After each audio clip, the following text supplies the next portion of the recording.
It didn't begin with a crisis.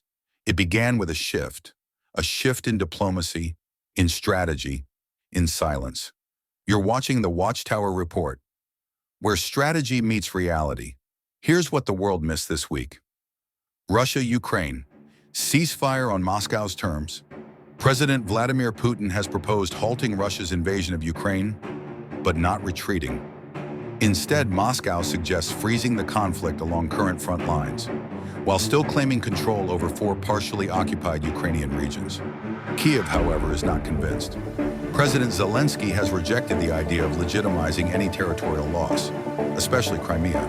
And while talks simmer, Russia moves.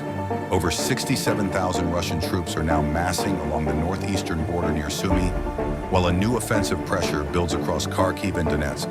Behind the diplomacy, a battlefield shifts. U.S.-China, Trump cuts tariffs as pressure builds.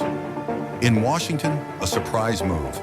President Trump has rolled back the aggressive 145% tariffs on Chinese imports, a signal of de-escalation in the economic war. Markets breathed, the IMF applauded, and yet uncertainty remains. The IMF has now downgraded global growth to 2.8% for the year, citing trade instability and policy volatility. While the tariffs fall, the strategic competition continues. Iran-China. Quiet talks, loud implications. Iran's foreign minister, Sayed Abbas Araghchi, is heading to Beijing.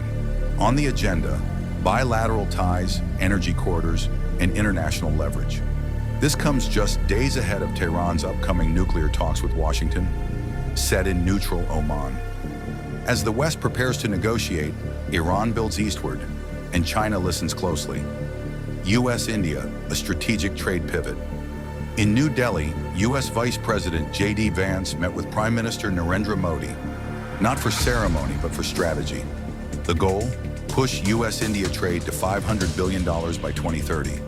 Behind closed doors, military interoperability, tech alliances, and semiconductor production.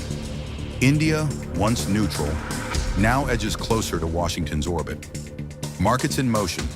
Trump targets the Fed. Global markets turned volatile this week. President Trump launched a public attack on Federal Reserve Chairman Jerome Powell, blaming him for inflation mismanagement and stagnation. In response, the Dow, Nasdaq, and S&P 500 all dropped sharply. Investors rushed to gold, now hitting historic highs. The IMF has called for urgent coordination between world powers, warning of a fragile financial system strained by ego and uncertainty.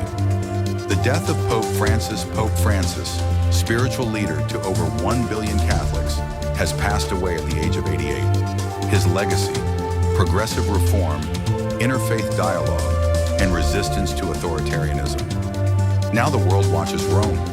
Cardinals Louis Tagle and Peter Turkson have emerged as frontrunners to lead the church into its next era. The Vatican prepares for its most consequential conclave in decades. From battlefields in Donbass, to trade tables in Delhi, to the silent halls of the Vatican, this week history whispered, and the world kept scrolling. But from here, from the Watchtower, we see the storm building. Subscribe. Stay sharp. This is the Watchtower Report, where strategy meets reality.